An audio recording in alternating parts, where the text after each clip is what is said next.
What up, Pittsburgh Steelers fans? Matty here with another episode of Steelers Touch and Under. The Pittsburgh Steelers have picked Derrick Harmon, defensive tackle out of Oregon, as their first pick in the 2025 NFL Draft. They've picked a guy at pick number 21, a guy that is out of the Oregon Ducks. Awesome defensive tackle, a young guy. He turns 22 in August. He's a big guy, 6'5", 310, 315 pounds, in and around that range. Dropped a lot of weight as his college career progressed. It shows that he's like a sleeker, fitter, faster guy. We're going to get into him and more. So, let's have a look at what I said.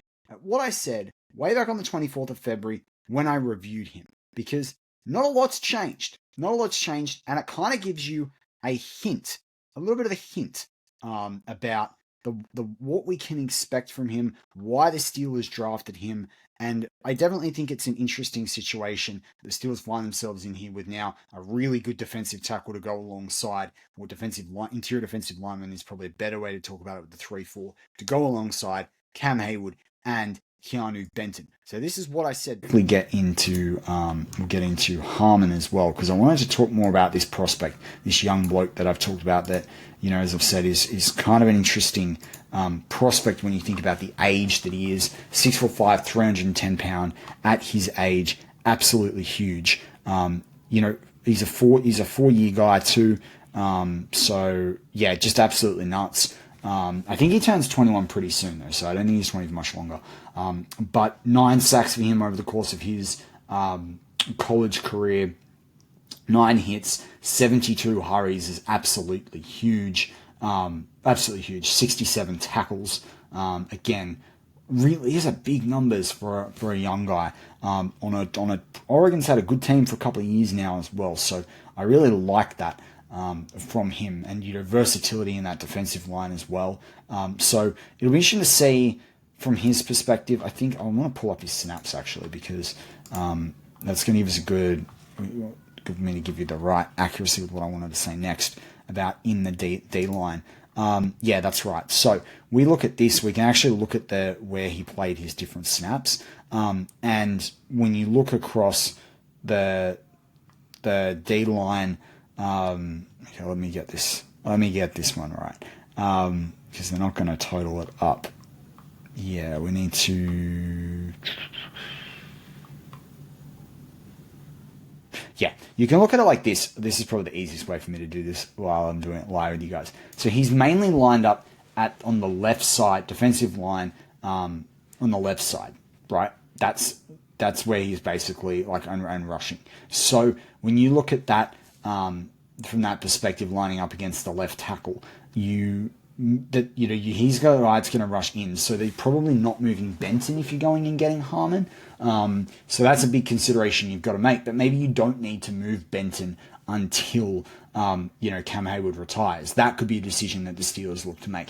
But anyway, I just want to pick that interesting take on the defensive lineman, because it's such a defensive lineman rich draft this year, and that means that, like, obviously people can say, well, you can take one later, but the fact is that the Steelers need help on the defensive line. They should cut Ogunjobi. I've talked about that on a previous show. But secondly, they should get younger at the position. There's not always going to be a really deep defensive line draft. We've had that in previous years. It hasn't been as strong. So the Steelers should get one now, learn, maybe keep Cam Heyward. Like, Cam Heyward had a great year. Imagine if he doesn't have to play 5-10% of the snaps he played last year. Steelers going to be in a better position. So, way back on the 24th of February, I talked about Derrick Harmon. I'd actually done another show as well and talked about the prominence that he could be for the Steelers. Now, I do stick by what I said originally.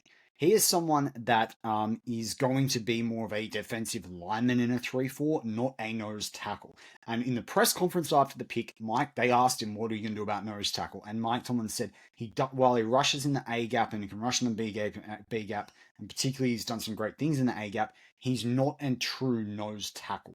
That's not where they're looking to steer him, which means I actually think in the short term, Benton stays more on the interior, or is rotating with Harmon and Heyward as like this 3-man rotation. But if you're lining the two up the first 3 or 4 games of the season, you're going to see Benton and Heyward. And as the season goes on, you'll see it roll through where you see more Derrick Harmon. But then I think you're going to see some versatility in where they move either Cam or Cam inside at times, which we've seen in previous seasons, not for a few years now, and or keep Benton more on the interior.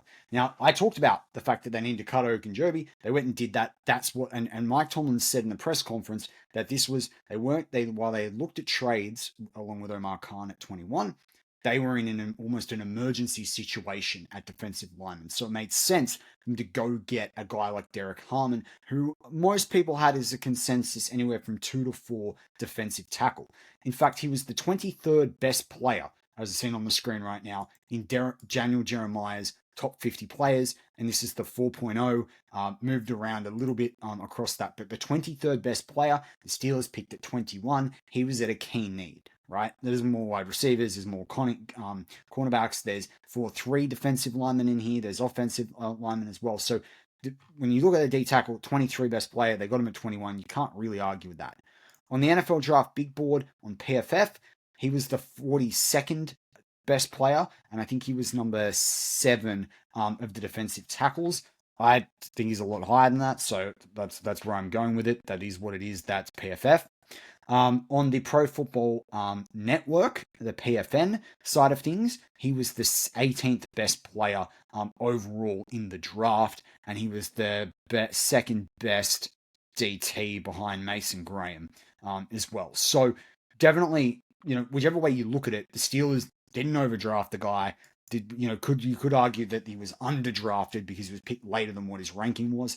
Equally, in the Athletic, the experts only gave 2 teams an A grade for their picks in this draft, and the Steelers got an A, well, one of those 2 teams for picking Derrick Harmon. So you can't argue with the pick in terms of grades, fit, need, youth, like the ability to, as I said in that video, if you can get less snaps, if you can make Cameron Heyward require play less snaps, you're going to potentially keep him another year.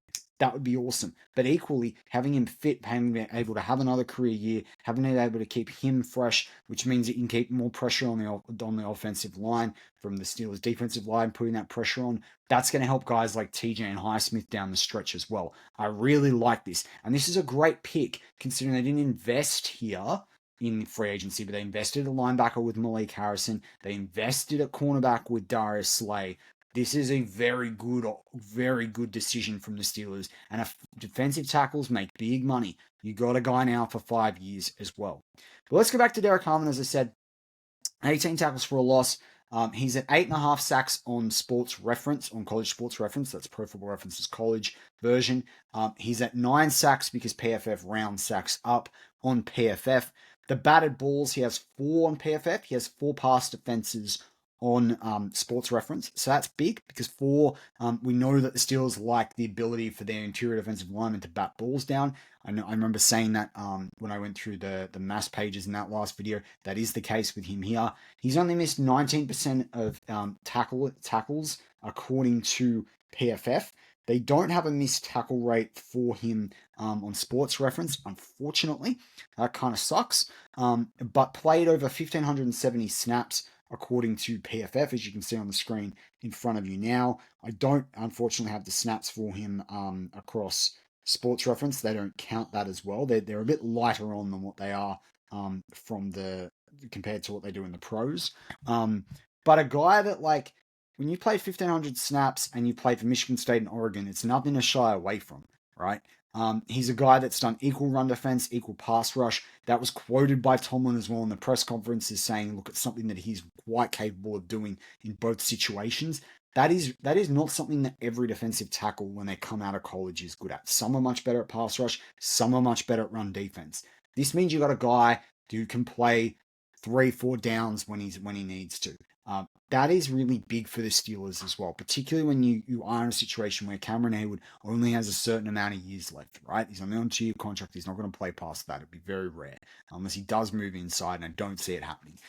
It's the first defensive lineman the Steelers have taken in, 14, 15 years since they did pick Cameron Heyward, so that's a big deal as well.